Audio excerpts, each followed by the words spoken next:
Good morning students. आज की physics online class में बीएससी थर्ड ईयर स्टूडेंट्स का स्वागत है। हम आज न्यूक्लियर फिजिक्स के टॉपिक के साथ इस क्लास में हैं। न्यूक्लियर फिजिक्स के फर्स्ट यूनिट में हम न्यूक्लियस की प्रॉपर्टीज के बारे में पढ़ रहे थे, जो हमने न्यूक्लियर फिजिक्स के पिछले जो 4 लेक्चर हमारे हुए हैं उनमें हमने पढ़ लिया है। इस लेक्चर में हम पढ़ने वाले हैं न्यूक्लियर इलेक्ट्रिकल क्वाड्रपोल मोमेंट। तो चलिए शुरुआत करते हैं। सबसे पहले कि इलेक्ट्रिक मोमेंट्स की जो क्वाड्रपोल मोमेंट्स है उसको हम सीधे डिफाइन नहीं कर सकते। उसके लिए पहले हमें इलेक्ट्रिक मोमेंट्स को डिफाइन करना होगा। उनको हमें देखना होगा कि कौन कौन से जो इलेक्ट्रिक मोमेंट्स किसी भी न्यूक्लियस में होते हैं वो क्या है। तो इसकी शुरुआत करने के लिए हम सबसे पहले ये मानते हैं कि जो न्यूक्लियस है उसके अंदर यहाँ पर जो डायग्राम में दिखाई दे रहा है कि जो पॉजिटिव चार्ज है, यानी कि उसमें पॉजिटिव चार्ज होता है प्रोटॉन। तो प्रोटॉन जो है पॉजिटिव चार्ज है वो कंटिन्यूअसली डिस्ट्रीब्यूटेड है यूनिफॉर्मली, ठीक है। तो जिसकी वजह से हमने उसकी जो चार्ज डेंसिटी है वो मान ली रो आर, ठीक है। अब हम किसी भी एक वॉल्यूम एलिमेंट को लेते हैं जिसका जो वॉल्यूम है वो हम इनफाइनाइट सिंबल स्मॉल लेते हैं, यानी कि अनंत सूक्ष्म लेते हैं। और इस वॉल्यूम एलिमेंट की जो डिस्टेंस है फ्रॉम द ओरिजिन, मूल बिंदु से, ये आर वेक्टर आर दूरी पर है, स्मॉल आर। और हम मान लीजिए किसी बिंदु ए पर जो कि मूल बिंदु ओरिजिन ओ से कैपिटल आर दूरी पर स्थित है, जो कि एक्सटर्नल पॉइंट है जेड एक्सिस पर, ठीक है, आउटसाइड द न्यूक्लियस है।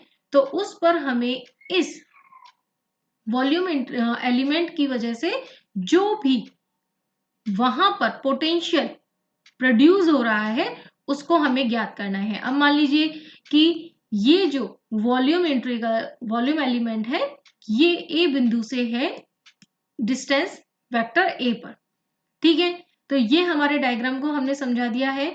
और आर और कैपिटल आर के बीच में जो एंगल है वो थीटा है, ठीक है। तो अब जो ये वॉल्यूम इंटीग्रल है, वॉल्यूम एलिमेंट है, इसके अंदर जो चार्ज होगा वो होगा d q rho r dv के बराबर। और इस वॉल्यूम एलिमेंट के कारण जो हमारे पास पोटेंशियल की वैल्यू है वो इक्वेशन 1 के द्वारा हमने दी है 1/4 pi epsilon rho r upon a dv, ठीक है। जहां पर एप्सिलॉन जो है वो किसी भी माध्यम की, जो भी हम माध्यम ले रहे हैं उसकी परमिटिविटी को बताता है। अब हम आगे इसी को जनरलाइज कर देते हैं कि अगर एक वॉल्यूम एलिमेंट के कारण डी फाई है तो टोटल पोटेंशियल जो है किसी भी न्यूक्लियस के कारण, तो उसमें हम क्या करेंगे कि पूरा जो चार्ज है वो इंटीग्रल हो जाएगा और एक्सटर्नल बिंदु पर जो टोटल पोटेंशियल की वैल्यू है वो इक्वेशन नंबर 2 के द्वारा हम इंटीग्रल करके निकाल सकते हैं due to the entire charge of the nucleus, ठीक है, संपूर्ण जो भी हमारे पास नाभिक का आवेश है उसके कारण। अब इसको सॉल्व करने के लिए हमें ए की वैल्यू चाहिए, ठीक है। अब ए की वैल्यू निकालने के लिए हम क्या करते हैं कि ये जो तीनों वेक्टर्स थे उनमें हम वेक्टर ट्राइंगल जो फॉर्मूला है हमारे पास उससे, यहां पर देखिए ट्राइंगल से हमने ए का मैग्नीट्यूड निकाल लिया। यहां पर इस इक्वेशन से इनके आर और कैपिटल आर के बीच में जो एंगल था वो थीटा था। तो ए का मैग्नीट्यूड इतना हो जाएगा 1/a की वैल्यू जब हम निकालेंगे तो इसमें -1/2 करते हुए हम यहाँ इस तरीके से इक्वेशन नंबर 3 लिख सकते हैं, ठीक है। अब इस इक्वेशन में हम देखें तो अगर capital R is very very greater than small r है, ठीक है, कि नाभिक जो है वो उसका खुद का जो डायमीटर है वो बहुत ही कम होता है, तो स्मॉल आर उसके अंदर हम एक वॉल्यूम एलिमेंट मान रहे हैं, तो इसका मतलब आर और भी छोटा हो जाएगा। तो इस तरीके से जो एक्सटर्नल पॉइंट की जो ओरिजिन से दूरी है उसके कंपैरेटिव हम उसको बहुत छोटा ले रहे हैं। तो जो हमारे पास इक्वेशन नंबर 3 है उसमें हम बायनोमियल एक्सपेंशन जब इसका करते हैं, ठीक है, जिसमें कि हम क्या कर रहे हैं, यहां से लेकर के यहां तक ये जो पूरी टर्म है इसको हमने एक तरीके से x मान करके इस बायनोमियल एक्सपेंशन को लिखा है, देखिए आप। और बायनोमियल एक्सपेंशन के बाद हम इसको क्या कर लेते हैं, सॉल्व कर लेते हैं, तो हमें इक्वेशन नंबर 4 प्राप्त हो जाती है। अब इक्वेशन नंबर जो 4 है उसमें हम इक्वेशन 2 में हम इसे यूज करेंगे, तो हमारे पास देखिए इस तरीके से टर्म्स मिल जाती हैं, ठीक है। 1/a की जो वैल्यू थी वो इक्वेशन नंबर 2 में हमने रखी है, तो हमें इक्वेशन नंबर 5 मिल गई। अब यहाँ पर देखिए जो हर टर्म है इसको अब हम क्या कर लेते हैं, अलग अलग कर लेते हैं हर एक टर्म को। तो अब इसमें जो फर्स्ट टर्म है इसको हमने P0 लिखा, सेकेंड टर्म को P1 लिखा और थर्ड टर्म को P2 से रिप्लेस कर दिया, ठीक है। तो इन टर्म्स को जब हम P0, P1, P2 and further more जो उनसे रिप्लेस करेंगे तो हमारे पास जो इक्वेशन नंबर 5 है वो किस में कन्वर्ट हो जाएगी, इक्वेशन नंबर 7 में, इस तरीके से। और फिर इसको हम क्या करेंगे कि अब इसमें देखिए हमने जो ये रिप्लेस किया है इस इक्वेशन में, जो फर्स्ट टर्म है वो तो बताता है एक पॉइंट चार्ज यानी मोनोपोल के द्वारा जो पोटेंशियल होगा उस एक्सटर्नल पॉइंट पर उसको बता रहा है। सेकेंड टर्म जो है वो पोटेंशियल की वैल्यू बता रहा है due to the dipole moment along the Z axis. Third term जो है वो पोटेंशियल बता रहा है due to the quadrupole moment along the Z axis. और इसी तरीके से जो आगे की जो टर्म्स हैं वो हमें आगे बताती चली जाएंगी। तो ये P1, P0, P1, P2 ये क्या कहलाएंगे, मोनोपोल, डाइपोल एंड क्वाड्रोपोल, ठीक है। अब चूंकि हमारे पास जो न्यूक्लियस के अंदर न्यूक्लियर इलेक्ट्रिक डाइपोल मोमेंट है वो होता है P1 is equal to 0 for the all nuclears, क्योंकि ग्राउंड स्टेट जो है उसमें 0 होता है। इसके साथ ही जो नॉन डिजनरेट एक्साइटेड स्टेट्स है उनके लिए भी 0 होता है। तो इस तरीके से अब हमारे पास क्या बचा, केवल P2।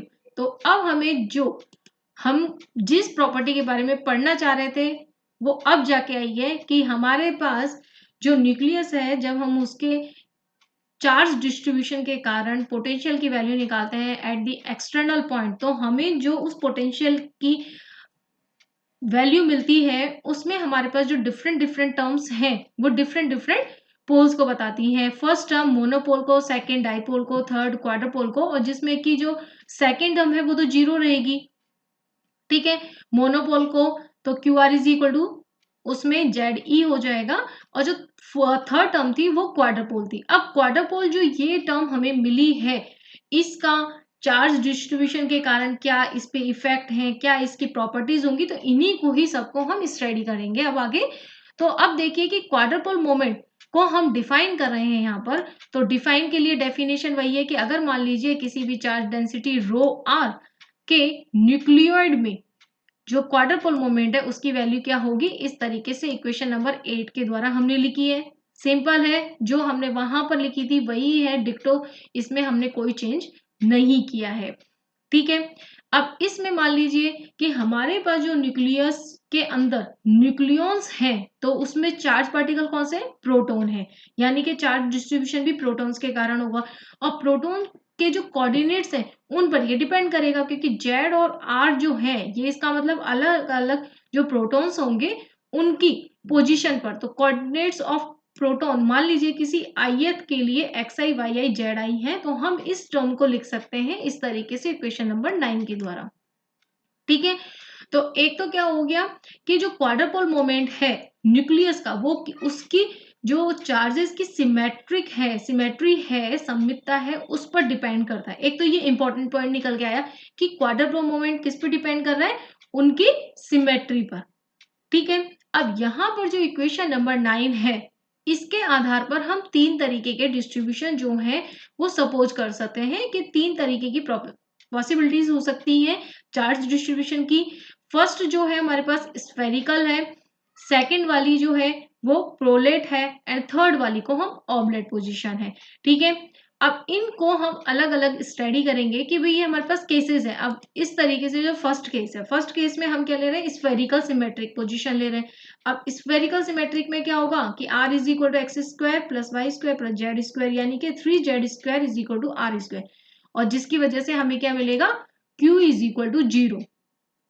ठीक है, तो अब इस बात को हम दोनों ही तरीके से कह सकते हैं। जैसे अभी हमने कहा कि स्फेरिकल जो चार्ज डिस्ट्रीब्यूशन है उसके लिए क्वाड्रुपल मोमेंट 0 होता है, तो दूसरे तरीके से हम क्या कह सकते हैं कि जिन न्यूक्लियाइज के लिए क्वाड्रुपल मोमेंट 0 होगा तो वो कैसी सिमेट्रिक रखेंगे, स्फेरिकली सिमेट्रिक चार्ज डिस्ट्रीब्यूशन रखेंगे।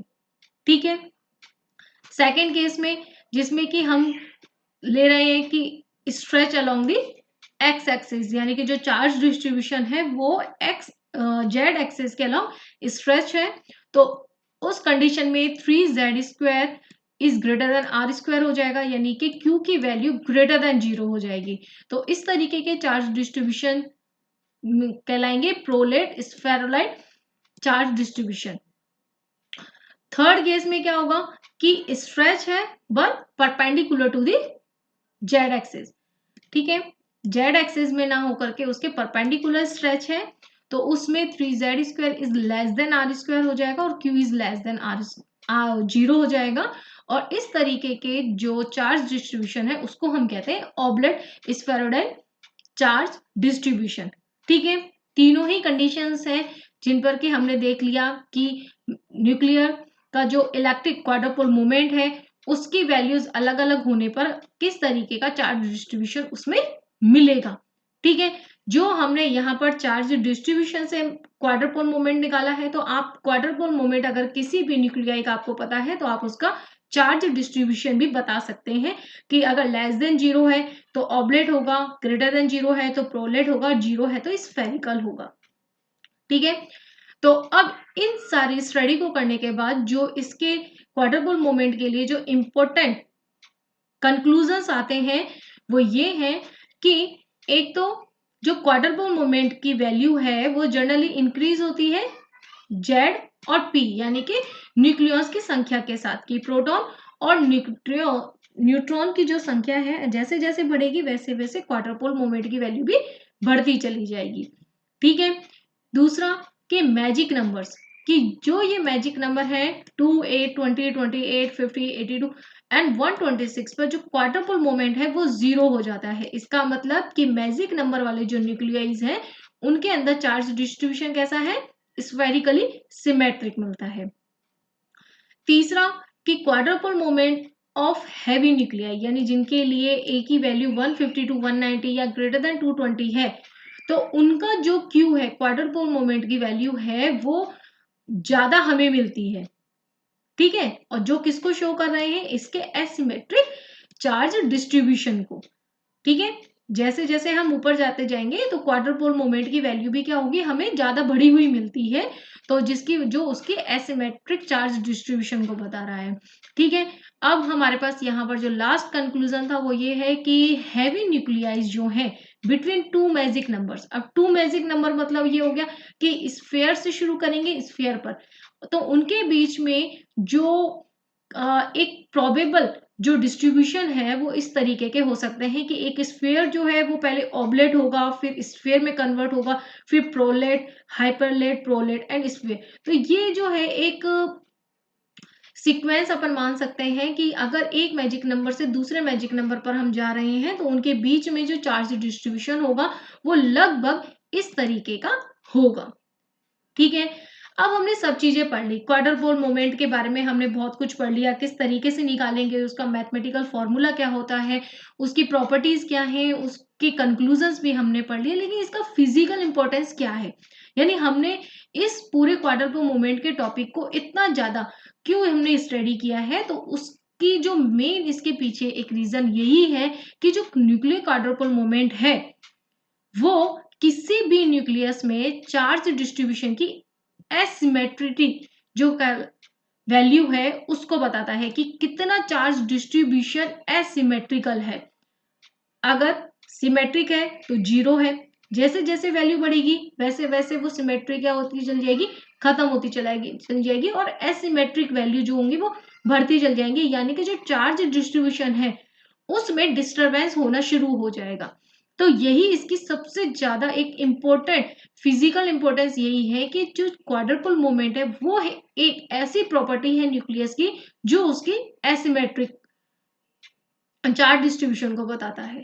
ठीक है, अब हमने आगे कुछ स्टडी की, उसमें हमें ये पता लगा कि जिन न्यूक्लियस के लिए जे की वैल्यू 1/2 यानी हाफ से ज्यादा होती है तो वो जो न्यूक्लियाइज है उनमें नॉट सिमेट्रिकल होते हैं यानी एसिमेट्रिक होते हैं।